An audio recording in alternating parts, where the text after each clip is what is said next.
Saudara-saudara, dalam pertemuan kali ini saya akan menunjukkan buku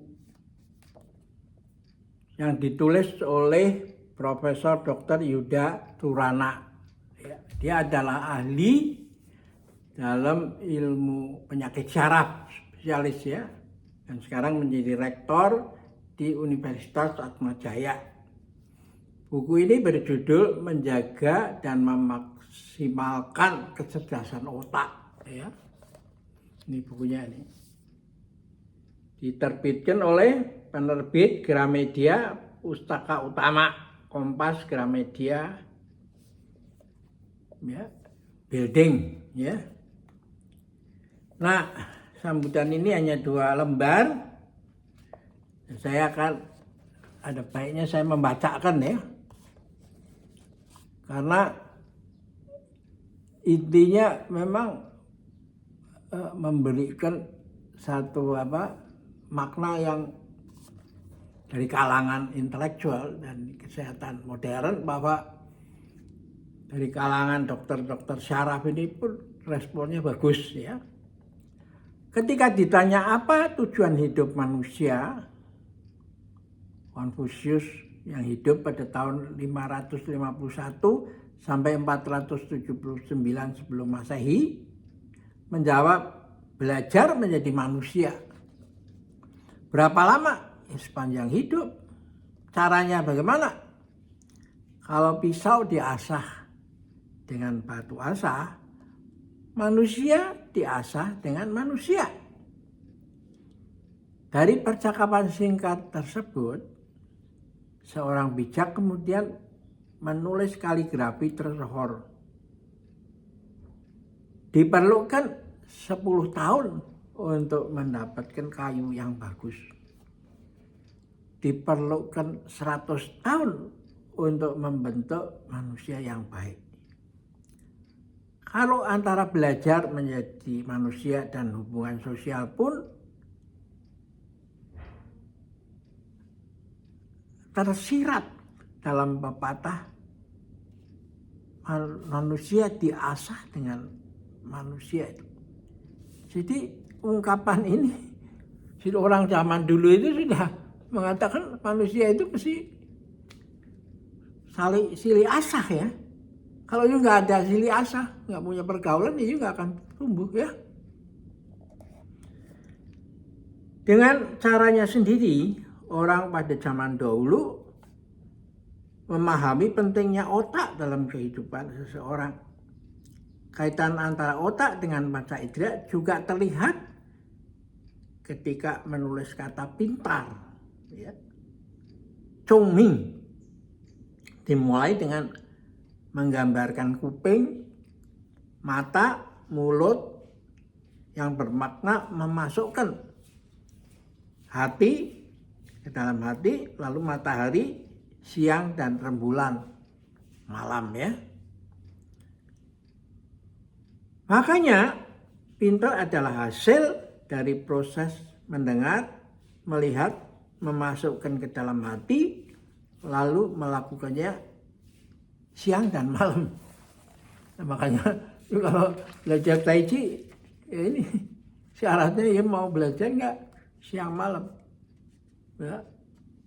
Karena ayo mau belajar menjadi pintar toh. Pintar itu kan punya nanya matematik aja. Matematik itu objek yang dipelajari kan. Tapi kalau mau pintar ya belajar siang malam, melihat, mendengar, masuk ke dalam hati. Bukan dites IQ-nya. Ya. IQ itu ya Anda bisa bayangkan sendiri ya. Ya boleh aja, tapi yang valid kan ini, kalau orangnya itu tiap pagi tiap hari itu mendengar, melihat, masuk ke dalam hati siang malam, ya pasti dia pintar. Itu seperti buah yang ranum aja, tinggal tunggu matang dan dia jatuh toh. Matang di pohon kan. Ntar IQ itu hanya statement aja, dia diukur dengan kita yang nggak tahu bagaimana caranya, ya oke lah dia anggap itu benar ya oke, tapi kita sebagai awam ya gitu aja dah yang gitu ya. Orang yang bertekad untuk belajar sepanjang hidup tidak akan takut membuat kesalahan.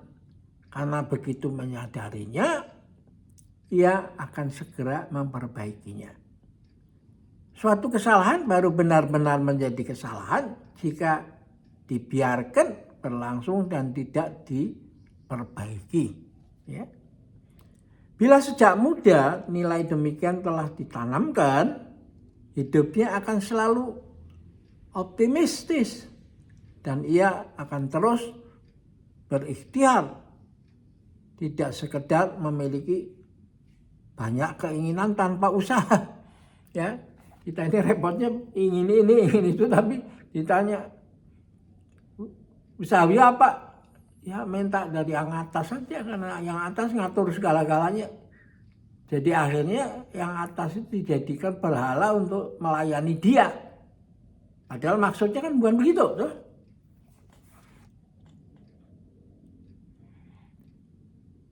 Setelah semua jalan ditempuh, barulah ia akan berserah kepada Tuhan itu. Ya. Dan karena itu dikatakan insya Allah, ya saya udah usahain itu kan, saya serahkan pada Tuhan soal hasilnya itu. Pandangan tersebut dikuatkan oleh perkembangan ilmu pengetahuan tentang otak, seperti dijelaskan dalam buku karya Profesor Yuda Turana.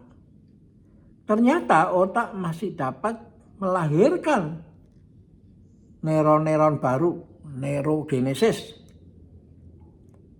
bahkan setelah usia 60 tahun, asalkan mendapatkan stimulus multisensoris itu.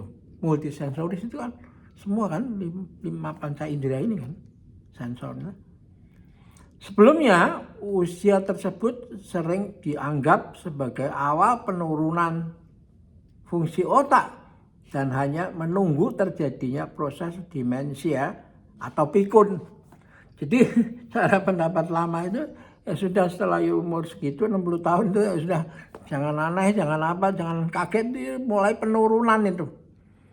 Mana-mana penurunan, karena itu sedangkan dengan neurogenesis ini Anda tidak turun, bisa terus dikembangkan sehingga usianya sampai mencapai 100 tahun.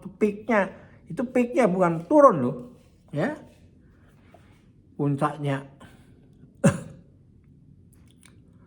Sebelumnya usia tersebut sering dianggap sebagai awal penurunan. Saya ulangi lagi ya, fungsi otak, dan hanya menunggu terjadinya proses demensia atau pikun. Dan lalu Anda disuruh ngisi teka-teki silang kan. Untuk itu diperlukan latihan untuk menjaga dan meningkatkan sifat plastis neuron. Tidak hanya melatih otot, karena kemampuannya bisa terus meningkat meski sudah lanjut usia. Ya. Di dalam kata pengantar ini dia mengambil huruf ini, ya. Huruf yang sebelah sini ini, ya. Ini gabungan antar lurus, mulut, ya, suara, hati. Jadi yang dilatih ini I, disebut dalam bahasa Mandarin I, gunakan yang dilatih I, lurus mengikuti suara hati. Nah, dan di sini ini rasa, ya, dan ini raga, ini otot itu. Ini kayak orang macul kan, mencakul, atau orang yang tangannya itu otot kan ini, ya toh. Lengan Anda ini otot. Nah ini sport yang lain ini kalau Tai Chi yang dilatih ini. Jadi kalau Tai Chi menggunakan otot itu, Anda belum mengerti Tai Chi yang sebenarnya toh, ya. Latihan dalam kesehatan diharapkan bisa memperpanjang usia harapan hidup sehingga tiap orang dapat menjadi lansia yang tangguh. Dengan itu anak bisa mengurus dan membesarkan cucunya secara baik dan maksimal, ya. Nah, buku ini dengan cara yang mudah dipahami menjelaskan pentingnya otak. Karena itu buku ini layak dibaca oleh setiap orang yang ingin menjadi manusia lanjut usia yang bermartabat hingga akhir hayatnya. Nah, di bawahnya ini ada syair yang ditulis sebenarnya oleh Lao Tzu dari kitab Tao Te Ching, ya, oleh Arthur Waley, ya, penulisnya ya. Ketika dilahirkan, manusia lembut dan lemah. Setelah mati menjadi kaku dan keras. Ribuan makhluk ciptaan, semua tanaman dan pohon, ketika masih hidup, lentur dan lunak. Ketika mati, menjadi getas dan kering. Sesungguhnya yang kaku dan keras adalah sahabat kematian, yang lunak dan lemah, lentur adalah sahabat kehidupan. Tulis, ini nama saya Yusuf Sutanto, ya, penulis serial buku Tai Chi Pustaka Sinar Harapan. Jadi saya rasa bagi orang yang mau mendalami Tai Chi yang mendalam, Anda harus memiliki buku ini dari Profesor Yuda Turana ini, ya, sehingga dia tahu. Kalau hanya kalau Anda nggak tahu, Anda nggak ngerti, ya repot, ya. Jadi karena itu memang bacaan penting, tapi yang penting juga latihan, itu berlatih dan terus berlatih. Karena dengan membaca itu tidak berarti otomatis memiliki, kan. Hanya mampir sebentar di otak, kan. Nggak bisa belajar, bisa berenang dengan hanya membaca buku tulisan pemegang tulisan buku pemegang medali emas Olimpiade juga naik sepeda, harus babak belur dulu lutut dia. Nah, bisa dengan baca buku yang ditulis oleh pemenang hadiah Nobel, pemenang hadiah Olimpiade, pemegang medali emas, ya. Oke, pertemuan sampai di sini. Selamat membaca dan jumpa lagi pada pertemuan berikutnya.